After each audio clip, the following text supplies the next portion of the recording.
하늘로 돌아가니라. 아멘. 할렐루야. 행복하십시오. 성령 충만하십시오. 예수님 부활하셨습니다. 할렐루야. 예, 부활의 영광과 소망이 가득한 이 시간 되기를 소망합니다. 세상에서 제일 불쌍한 사람이 되는 법, 제가 여러분들에게 지금 가르쳐드리고 확인시켜 드리겠습니다. 자, 예수님의 부활을 나는 죽었다 깨어나도 못 믿겠다 하시는 분 손들어 주십시오. 예, 자, 교묘하게 빠져나가시는데 그런 분이 혹시 계시다면 이 자리에 앉아 있을 필요는 사실상 없습니다. 고린도전서 15장 14절과 또 17절의 말씀을 보면 세상에서 제일 망한 사람이 누구냐 기록되고 있습니다. 그리스도께서 만일 다시 살아나지 못하셨으면 우리가 전파하는 것도 헛것이요 너희의 믿음도 헛것이니라. 예수 그리스도의 부활이 없고 부활을 믿지 못하게 된다면 우리가 믿는 모든 것이 헛것이라고 이야기를 합니다. 17절의 말씀을 보면 고린도전서 15장 17절입니다. 그리스도께서 다시 살아나신 일이 없으면 너희 믿음도 헛되고 뿐만이 아니라 너희가 여전히 죄 가운데 있을 것이요 또한 그리스도 안에서 잠자는 자도 망하였으리라. 우리 그리스도의 그 부활에 대한 신앙과 믿음이 없다면 우리는 헛된 존재일 수밖에 없고 또 망한 존재일 수밖에 없다는 사실을 말씀하고 있습니다. 따라서 이 자리에서 갑자기 무슨 소리가 났네. 갑자기 여러분들이 어쨌든 예수 그리스도의 부활에 관한 이 믿음이 없이 이 자리에 앉아 있다라고 하는 것은 스스로 나는 망한 자구나라고 생각하셔도 무방합니다. 로마서 10장 9절의 말씀을 보면 내가 만일 내 입으로 예수를 주로 시인하며 또 하나님께서 나를 죽은 자 가운데서 살리신 것을 내 마음에 믿으면 구원을 얻으리라. 우리가 구원을 얻을 때에 두 가지 믿음이 필요합니다. 첫째는 예수 그리스도께서 나를 위해서 죽으신 것, 그리고 그 가운데서 다시 살아나신 것. 예수님의 십자가와 그리고 십자가의 죽음과 부활을 믿을 때에만이 우리에게 구원이 있다고 말씀하고 있는 것입니다. 이 자리에서 여러분들의 표정을 보니까 나는 망했구나, 그런 표정이 한 3명 정도 계십니다. 헛되이 앉아있지 말고 예수님 믿으십시오. 우리 죄를 위해 고난받으시고 죽으시고 부활하신 예수님 믿으십시오. 지금도 수없이 많은 사람들이 사탄에게 속아서 정신 못 차리고 죽음과 부활을 부정하는 사람들이 있습니다. 우리가 죽음과 부활을 어떻게 부정하냐면 먼저 죽음을 이야기할 때에 죽으면 끝이다 라는 이야기를 하게 됩니다. 그리고 죽음의 문제는 결코 해결할 수 없는 문제이다 라고 속삭입니다. 우리 인간은요, 생명과학과 또 수많은 의술의 발달을 통하여서 우리 생로병사를 극복하기 위한 끊임없는 노력을 해오고 있습니다. 죽음 자체를 극복하려고 하지만 죽음을 극복하지는 못했지만 오래 살기 위한 방법들을 연구해내고 있습니다. 여러 가지 실험도 하죠. 우리 냉동인간을 언급하는 이야기는 무엇입니까? 그래서 몇 년 후건 질병을 가진 사람은 의술이 발달될 때까지, 그 질병이 치유될 때까지 냉동인간 해놨다가 이것을 살짝 풀어가지고 그때 치유를 해서 또 오래 살고자 하는 이런 마음들을 가지고 있는 것 아니겠습니까? 이건 그래봤자 기껏 죽지 않고 오래 버티는 정도일 것입니다. 히브리서 9장 27절의 말씀을 보면 한 번 죽는 것은 사람에게 정해진 것이요 그 후에는 심판이 있으리니. 우리가 죽음을 정복하려고 하고 죽음을 극복하고 이겨내려고 했을 때 불가능하다는 사실을 말씀하고 있습니다. 죽음은 우리에게 정해진 것이에요. 그리고 그 후에는 심판이 있을 것을 말씀하고 있습니다. 죽음이 정해진 그 배경에 관해서는 여러분 너무나 잘 알고 계시죠. 또 어떤 배경이 있습니까? 죽음이 이르게 된 근본적인 이유는요, 하나님의 말씀에 대한 불순종입니다. 하나님에 대한 말씀에 대한 불순종 때문에 죽음이 이르게 되었죠. 하나님께서 금지 명령으로 말씀하신 선악을 알게 하는 나무의 실과를 먹지 말아라. 먹는 날에는 정령 죽으리라. 근데 그 말을 믿지 않고 순종하지 않고 따르지 않고 염두에 두지 않고 그냥 선악을 알게 하는 나무의 실과를 먹어버렸습니다. 오죽 그 하나님의 말씀이 그 마음 가운데 각인되지 않고 시원찮게 들렸으면 설마 죽일까 그런 생각을 했을까요? 지금 그런 마음 가지고 계신 분 한둘이 아닙니다. 설마 그러니까 하나님의 말씀을 그렇게 가치 있거나 또 귀하게 여기지 않는 것이 사실상 문제이기도 한 것이죠. 근데 이 불순종 때문에 우리에게 죽음이 들어왔는데, 그런데 이것을 극복하기 위한 방법이 있다면 무엇이 있을까요? 불순종 때문에 죽음이 들어왔다면 순종을 하면 이것이 또 극복되지 않을까요? 잘 모르시겠죠? 아멘 좀 하시옵소서. 불순종 때문에 죽음이 들어왔어요. 그럼 이게 극복하려면 순종하면 되지 않겠습니까? 누군가가 순종하면 되지 않겠어요? 그 설명을 로마서 5장에 해주고 있는 것입니다. 로마서 5장 12절의 말씀을 제가 읽어드리도록 하겠습니다. 로마서 5장 12절 말씀입니다. 그러므로 한 사람으로 말미암아 죄가 세상에 들어오고, 그 한 사람이 누구입니까? 아담인 거예요. 그리고 죄로 말미암아 사망이 들어왔나니, 불순종으로 인한 사망이 들어온 것입니다. 이와 같이 모든 사람이 죄를 지었으므로 사망이 모든 사람에게 이르렀느니라. 그 한 사람의 범죄로 말미암아 사망이 우리 모두에게 이르렀다라고 말씀하고 있는 것입니다. 그런데 하나님께서는요, 이 죄 많은 우리 인간들을 그대로 내버려 두시지 않고 순종할 한 사람을 보내시죠. 그분이 바로 예수 그리스도이십니다. 예수 그리스도의 순종을 얻어내셔서 우리를 모든 죽음으로부터 해방시키신 분이 예수님이신 거예요. 그래서 로마서 5장 17절의 말씀을 보게 되면 한 사람의 범죄로 말미암아 사망이 그 한 사람을 통하여 왕노릇하였은즉 더욱 은혜와 의의 선물을 넘치게 받는 자들은 한 분 예수 그리스도를 통하여 생명 안에서 왕노릇하리라. 예수 그리스도의 그 순종하심으로 말미암아서 우리에게 귀한 은혜가 이르게 되었다는 것이죠. 계속된 말씀을 읽어드리면 그런즉 한 범죄로 많은 사람이 종죄에 이른 것 같이 의로운 행위로 말미암아 많은 사람이 의롭다 하심을 받아 생명에 이르렀느니라. 이제 죽음의 문제가 생명의 문제로 바뀌어지는 데 있어서 중요한 역할을 하신 분이 바로 메시아 예수 그리스도라고 하는 것입니다. 한 사람이 순종하지 아니함으로 많은 사람이 죄인 된 것 같이 한 사람이 순종하심으로 많은 사람이 의인이 되었느니라. 예수 그리스도의 그 순종을 통하여서 우리는 의인이 된 겁니다. 그 의인의 결과가 무엇이냐면 주 예수 그리스도로 말미암은 영생에 이르게 되는 것이다. 여러분, 한 사람의 그 아담의 범죄로 말미암아 우리에게 죽음이 이르렀지만 또 한 사람, 이 땅에 육신으로 이 땅에 오신 예수 그리스도를 통하여서 우리의 모든 죄가 사하여지고 예수님의 십자가의 순종을 통하여서 우리에게 영생의 선물을 주게 되었다는 것입니다. 사람들은 죽음을 극복하려고 애썼지만 불가능했죠. 그런데 그 죽음의 문제를 극복하신 분이 예수 그리스도이시고 그분이 우리에게 새로운 생명을 주신 것입니다. 영생에 이르게 하신 것입니다. 믿으십니까? 죽음은 정복될 수 없는가? 오해입니다. 정복되었지 않습니까? 누구를 통해서요? 예수님을 통해서. 그리고 예수님이 실제적으로 죽음을 정복하셨어요. 우리 시원하게 표현을 좀 해드립니다. 예수님께서 죽음을 때려잡으셨어요. 할렐루야. 히브리서 2장 14절과 15절의 말씀을 보면 예수님이 이 땅에서 육체로 오신 것에 대한 분명한 이유를 이렇게 설명하고 있습니다.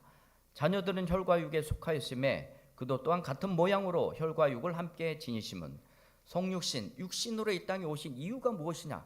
죽음을 통하여 죽음의 세력을 잡은 자, 곧 마귀를 멸하시며 또 죽기를 무서워함으로 한평생 매여 종 노릇하는 모든 자들을 놓아주려 하심이라. 예수님이 이 땅에 육신을 입고 오신 것은 죽어서 죽음을 때려잡으시려고 육신으로 오셨다는 것입니다. 예수님은요, 죽으셔가지고 어떻게 하셨냐면 죽음을 때려잡으신 것이에요. 예수님 시원하지 않습니까? 예수님이 죽음을 죽이시기 위해서 죽으셨고, 죽으셔서 죽음을 따라가서 죽음을 때려잡으셨습니다. 헷갈리시죠? 어쨌든 예수님은 그 죽음으로써 죽음을 이겨내신 분이십니다. 죽음을 따라가서 죽이신 것이에요. 요즘 중동에 전쟁이 있습니다만 대한민국의 방산업체가 빛나는 활약을 좀 하고 있습니다. 이란이 미사일을 딱 쏘아 올렸는데 그것을 요격한 미사일이 천궁2입니다. 우리나라에서 개발한 요격용 미사일이죠. 그러면 이 미사일이 딱 떴을 때 여기서 탁 타격을 해서 폭파시켰던 것처럼, 그래서 지상에는 아무런 피해가 없더라. 예수님이요, 죽음을 딱 표적 삼아서 쫓아가서 때려 잡으신 것이에요. 그리고 다시 살아나신 것입니다. 죽음을 이기신 것이에요. 우리가 해결하지 못한 죽음의 문제를 예수님이 해결하신 것입니다. 이 사도신경에 보면은요, 장사한 지 사흘 만에, 잘 아시죠? 장사한 지 사흘 만에. 근데 그 장사한 지 사흘 만에 그 앞에, 여러분 혹시 성경 보시면, 찬송가 보시면 찬송가 맨 앞에 주기도문하고 사도신경이 있습니다. 그 장사한 지 그 앞에 소가로 1번 해놓고 각주가 달렸을 거예요. 그 각주 달리면, 여러분 저 얼굴 보시지 마시고 지금 이 시간은 여러분들이 찬송을 보셔야 되는 거예요. 한번 보세요, 어떻게 돼 있는지. 거기에 보시면 우리 원문에는 이 기록이 돼 있는데 이 번역 과정에서 빠진 내용이 있습니다. 그 내용이 무엇이냐면, 장사되시어 지옥에 내려가신지 사흘 만에 부활하셨다. 그러니까 이 지옥에 내려가셨다라고 하는 이 표현이 이게 빠져버렸습니다. 우리나라에서만 어떤 이유에서인지 모르겠지만 이거 빼버렸습니다. 그리고 베드로전서 3장 18절과 19절의 말씀을 보게 되면 예수님께서 지하의 세계로 내려가셨다는 사실을 기록하고 있는데, 베드로전서 3장 18절과 그리고 19절의 말씀을 제가 읽어드립니다. 그리스도께서 단번에 죄를 위하여 죽으사 의인으로서 불의한 자를 대신하셨으니 이는 우리를 하나님 앞으로 인도하려 하심이라. 육체로는 죽음을 당하시고 영으로는 살리심을 받았으니 그가 또한 영으로 가서 옥에 있는 영들에게 선포하시니라. 옥에 있는 영들, 그러니까 지하에 있는 영들에게 선포하셨다. 그래서 우리가 이것을 가지고 예수님이 지옥에 가셨다, 뭐 그런 얘기를 많이 하는데, 그런데 특별하게 우리가 그렇게 생각하기 이전에 지옥도 하나님의 통치 영역에 속합니다. 천국도 그렇지만 지옥도 하나님의 통치권 하에 있습니다. 여러분 별로 못 믿으시는 표정인데 그렇습니다. 지옥도요, 하나님의 통치권 하에 있어요. 악도 하나님이 통치하십니다. 나중에 교리 시간에 혹시 시간이 되면 자세하게 좀 말씀을 드릴 수 있는 시간이 있으리라 생각이 됩니다. 하나님이 옥에 내려가셔서 하신 일은 그들에게 뭐 복음을 전파하거나 뭐 그런 내용 정도가 아니라, 하나님이 이 지옥도 통치 영역 속에 있고, 저는 여러분들 마음을 한 번 더 속 시원하게 만들려고 합니다. 예수님이 자랑하시려고 내려간 것 같아요. 나는 다시 살아난다. 사탄을 향하여서 너가 나를 죽이려고 했지만 요거 봐라, 나는 안 죽는다, 그러고 살아나시고 그 지옥에 있는 그 사탄의 세력들에게 예수님의 권능과 권세가 어떠한지 보여주시기 위해서 가셨던 것 같아요. 그래서 이런 것이죠. 죽음도 나를 가두어 두지 못한다. 죽음조차도 나를 가두어 두지 못한다. 이것을 선포하시고 보란듯이 살아나신 것입니다. 그게 부활이신 것이죠. 이 사실을 너무나 잘 알고 있는 사도 바울은요, 이렇게 얘기를 합니다. 고린도전서 15장 55절에 사망아 너의 승리가 어디 있느냐. 사망이 승리한 것 같아요. 죽음이 승리한 것 같았습니다. 어디 있느냐 이거죠. 사망아 내가 쏘는 것이 어디 있느냐. 화살을 넣어 쏠 때 죽이려고 표적 삼아서 쏘잖아요. 어디다 쏠래? 그러니까 허공에다 자꾸 쏘지 말고 헛된 짓 하지 말아라. 그런 의미인 것이죠. 그러니까 이 사망에 있어서 이미 정복하시니 예수 그리스도가 있음을 우리에게 말씀하고 계시는 것입니다. 여러분, 사망은 우리를 가두어 놓을 수가 없습니다. 죽음도 우리를 가두어 놓을 수가 없는 것이죠. 그렇다면 여러분들은 죽음을 무시하시기를 바랍니다. 죽음 앞에 두려워하지 마시고 죽음을 무시하시기를 바랍니다. 성경은 이렇게 이야기합니다. 데살로니가전서 4장 14절에 죽음을 재정의해 주시죠. 너희들 죽는 게 아니라 잠을 자는 것이다. 내가 다시 깨우러 오겠다라고 말씀하십니다. 그리고 요한계시록 14장 13절에는 주 예수 그리스도 안에서 죽는 자들이 폭망이 아니라 복이 있도다. 죽음을 다시 재정의하셨습니다. 주 안에서 죽는 자들이 복이 있다. 그 13절에 마지막 구절에 뭐라고 써 있냐면 쉼을 얻을 수 있기 때문이다. 그 쉼을 얻을 수 있는 것이 바로 천국인 거예요. 우리는 죽음에 대한 재정의를 가슴 속에 새기시길 바랍니다. 죽음은 정복 못할 것이 아닙니다. 예수님이 정복하셨어요. 이기시고 승리하셨습니다. 그리고 주 안에서 죽는 자들이 복이 있다고까지도 말씀하셨습니다. 우리는 잠을 자는 것이고 그리스도 안에서 잠을 자는 자들은 하나님이 예수님께서 다시 반드시 깨우실 것을 약속하셨습니다. 알람 맞춰놓으세요. 하나님 저 몇 시에 깨워주세요. 더 이상 여러분 죽음을 두려워하지 마시고 같이 죽음을 예수님과 함께 밟아주십시오. 차근차근 밟아주세요. 여러분들이 천궁투 요격 미사일이 되셔서 죽음을 향하여 타격하시고 다시는 죽음에 대해서 여러분들이 두려움 갖지 않는 부활의 소망으로 거듭나기를 축원드립니다. 그랬으면 좋겠는데 목사님 부활도 안 믿어져요. 저보러 어쩌라고요. 여러분 부활이 안 믿어지신다면 똑바로 보세요. 똑바로 보시면 믿어집니다.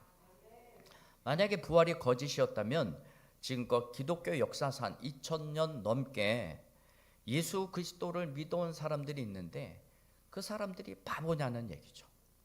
2000여 년 동안 세계 역사적으로 얼마나 훌륭하고 똑똑한 사람들이 많습니까? 유럽의 대부분의 문화가 전부 다 기독교 문화인데 걔네들이 바보냐고요. 지금까지 꽃 피어낸 음악과 미술 속에서 드러난 그 예수 그리스도의 영광과 그 구속의 은혜가 거짓이냐는 얘기죠. 그렇지 않습니다. 그럼 제가 얼마나 똑똑한데요. 여러분 안 믿으시는 표정인데 여러분들이 믿으시던 안 믿으시던 저는 똑똑합니다. 예. 뭐 대학원도 한 3개 다녔고 또 박사 과정도 밟았고 저는 굉장히 똑똑하다고 생각을 해요. 근데 저 같은 사람도 예수님의 부활을 믿어요. 여러분 제가 바보로 보입니까? 제가 멍청하게 보이시나요? 여러분 감사합니다. 여러분 똑똑할 뿐만이 아니라 잘도 생겼잖아요. 죄송합니다. 여러분 지금 여러분들도 역시 마찬가지예요. 예수님의 부활이 거짓이라고 한다면 여러분들이 정말로 정신없는 사람들 아니겠습니까? 부활을 믿지 못하는 것은요 보는 것에 실패해서 그렇습니다. 오늘 본문 말씀에는요 보다라고 하는 단어가 4번 기록되어 있습니다. 근데 이 4번의 보다라고 하는 단어가 다 달라요. 우리는 똑같이 보다라고 하는 단어도 사용되어 있지만 헬라어 원문에는요 이 4번의 보다라고 하는 이 단어가요 다 다릅니다. 먼저 부활하신 예수 그리스도의 무덤을 본 사람이 있습니다. 우리 1절에 보면 그녀의 이름이 소개되고 있습니다. 막달라 마리아. 1절의 말씀 봅니다. 안식 후 첫날 일찍이 아직 어두울 때에 막달라 마리아가 무덤에 와서 돌이 무덤에서 옮겨진 것을 보고, 여기 1절에서 보다라고 하는 이 단어는요, 블레페이라고 하는 헬러어를 씁니다. 근데 이 블레페이는 어떤 식으로 보는 것이냐면 그냥 보는 거예요. 스쳐 지나가면서 보는 겁니다. 힐끗 보는 것이에요. 그지 마리아는 뭘 봤냐? 무덤에서 돌이 옮겨진 것을 봤어요. 그 이스라엘에 좀 잘 사는 사람들은요, 무덤을 어떻게 쓰냐면 이 석회암을 이렇게 굴을 뚫어 놓습니다. 그리고 굴 입구를 막을 동그란 돌을 제작을 해요. 그래서 거기다 시신을 난장하고 나면 돌문을 굴려서 딱 막아 놓습니다. 그리고 틈새에서 냄새가 날까봐 석회로 쫙 발라 놓습니다. 그게 장사를 끝내는 거예요. 그런데 막달라 마리아가 예수님이 부활하신 그 아침 일찍이 일어나서 딱 갔는데 돌문이 열려진 것만 봤습니다. 그 안에는 들어가지 않았던 것이죠. 무덤 안쪽으로는 안 들어간 것입니다. 그것을 보고 어떤 생각을 가지면, 아, 예수님의 시신이 도난을 당했구나. 그것만 보고 그냥 앉아서 울고 있는 거예요. 11절의 말씀을 보면 마리아는 무덤 밖에 서서 울고 있더니 울면서 꾸프려 무덤 안으로 들어보니, 이게 처음에 그가 했었던 것은 그냥 무덤 밖에서 그냥 우는 것이었어요. 조금만 신경 썼어도 들여다볼 수 있는 곳인데 그냥 대충 보는 바람에 울음이 쏟아질 수밖에 없었던 것이죠. 그는 아직 무덤 안쪽은 보지 않은 채 그냥 털썩 주저앉게 되었던 것입니다. 이어 뒤따라 갔었던 베드로가요 또 들여다보게 됐습니다. 7절의 말씀을 보게 되면 또 6절의 말씀을 보면 시몬 베드로가 따라와서 무덤에 들어가 보니, 베드로는 어떻게 됐습니까? 겉에서만 돌이 옮겨진 것을 본 게 아니라 들어가서 보게 되었습니다. 여기서 보니 이 단어의 뜻은요, 테오레이, 이것은 관찰하는 것을 의미합니다. 주의 깊게. 그러니까 무덤 안쪽까지 들어가서 주의 깊게 관찰한 것입니다. 보니까 어떻게 되었습니까? 세마포가 놓였고 머리를 쌌던 수건은 세마포와 함께 놓이지 않고 딴 곳에 쌌던 대로 그대로 있더라. 우리 개역 성경에는 개켜 있더라 이렇게 썼는데 가지런히 정리를 해 놓은 것이에요. 이게 누가 훔쳐가거나 도난을 당하거나 그러면 이렇게 흔적이 남아 있을 수 없다는 것이죠. 시신을 도난 당한 흔적이 아니라 의도적으로 정돈한 흔적을 보았다는 것입니다.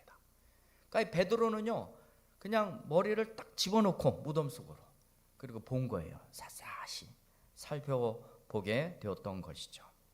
그러면서 보니까 이 세마포와 이런 것이 잘 정리가 되어 있어요.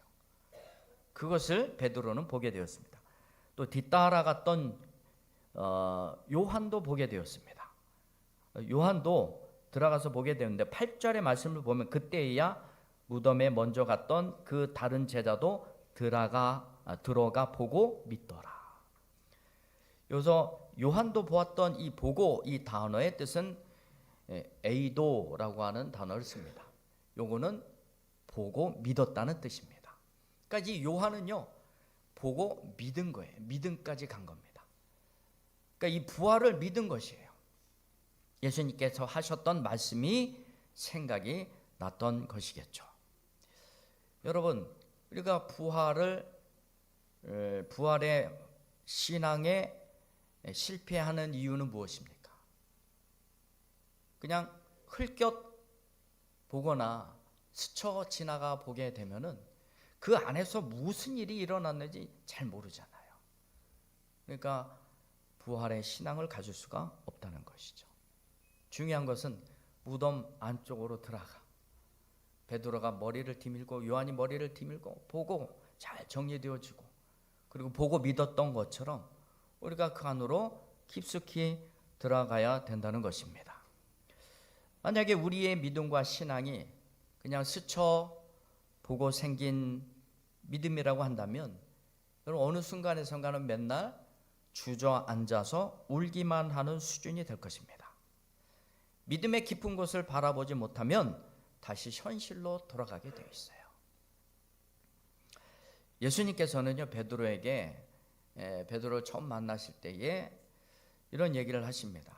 밤새 그물질을 했지만 물고기 한 마리 잡지 못한 베드로에게 깊은 데로 가서 그물을 던져라. 그물이 찢어질 만큼 잡혔습니다. 많은 물고기가 잡혔어요. 여러분 이 물질 세계에서만 몇 가지 유익을 위해서 우리가 깊은 데로 나가는 것이 아니라 믿음의 세계에 있어서도 여러분 깊은 데로 나가셔야 되는 것입니다. 단순히 돌문이 굴려진 것만 스쳐 지나가면서 보고 실망하지 마시고 여러분 무덤 깊은 곳까지 여러분들 머리를 디미셔야 돼요. 그리고 보셔야 됩니다. 그래야 보고 믿고 된다는 사실이죠. 여러분 몰두라고 하는 단어가 있습니다. 이 몰자가 빠질 몰자입니다. 두가 머리 두자입니다. 수영을 할 때 이런 교과서만 다 보고 수영을 할 수 있을까요? 여러분들은 아주 재주가 뛰어나서 그렇게 할 수는 있을지 모르겠지만 저는 그렇게 안 되더라고요. 수영을 배우려면 어떻게 해야 돼요? 몰두해야 돼요. 물속에다 머리를 집어넣어야 되는 겁니다. 그래야 수영을 배우죠. 물속에 머리 집어넣지도 않고 수영을 어떻게 배웁니까? 그래서 우리는 머리를 물속에 집어넣어야 수영을 할 수 있듯이 여러분의 신앙의 깊은 세계로 몰두하셔야 되는 겁니다. 그래 믿음과 신앙이 깊어지는 것입니다. 굴려진 돌문을 스쳐 지나가듯이 쳐다보게 되면 날마다 실망만 생기게 될 것입니다.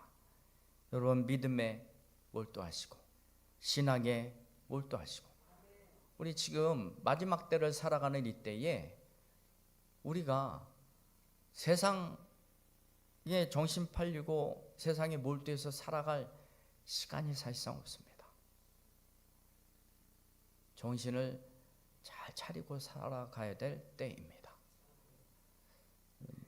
베드로와 요한이 무덤 안쪽에 머리를 집어넣고 잘 살펴보았듯이 여러분들 신앙에 있어서 믿음의 세계로 몰두하셔서 여러분들의 신앙과 믿음이 견고해지는 은혜가 있게 되기를 주님의 이름으로 축원드립니다. 기도하겠습니다. 우리 말씀 기억하시면서 우리 함께 통성으로 기도하도록 하겠습니다. 죽음을 이기시고 부활하신 예수 그리스도의 부활의 권능과 능력이 오늘 참으로 얕은 물가에서 헤매이는 저들에게 소망이 되게 하시고 또 믿음의 깊은 세계로 나아갈 수 있는 은혜를 허락하셔서 하나의 믿음의 경주를 통하여 하나의 영광을 받으시는 축복된 자리로 나갈 수 있도록 인도하여 주옵소서. 우리 다 같이 주의 이름 크게 한번 외치고 함께 통성으로 기도하겠습니다. 주여 할렐루야. 거룩하신 하나님 아버지 주님의 귀한 사랑과 은혜를 감사드립니다. 우리가 몰두하는 신앙이 되기를 원합니다. 아버지 하나님의 대충 스쳐 지나가거나 흘려보내는 것이 아니라 하나님 우리가 무덤 깊숙이 우리의 몸과 마음을 넣어 주님의 어떻게 하셨는지에 대한 분명한 신앙과 믿음을 바라보고 하나님 믿음에서 멀어지지 않도록 인도하시고 실족지 않도록 도와주시옵시고 보고 믿게 하여 주시옵시되 아버지 깊은 곳으로 나아가 아버지 하나님 또 그물이 찢어지도록 물고기를 얻었던 아버지 하나님 베드로와 같이 우리의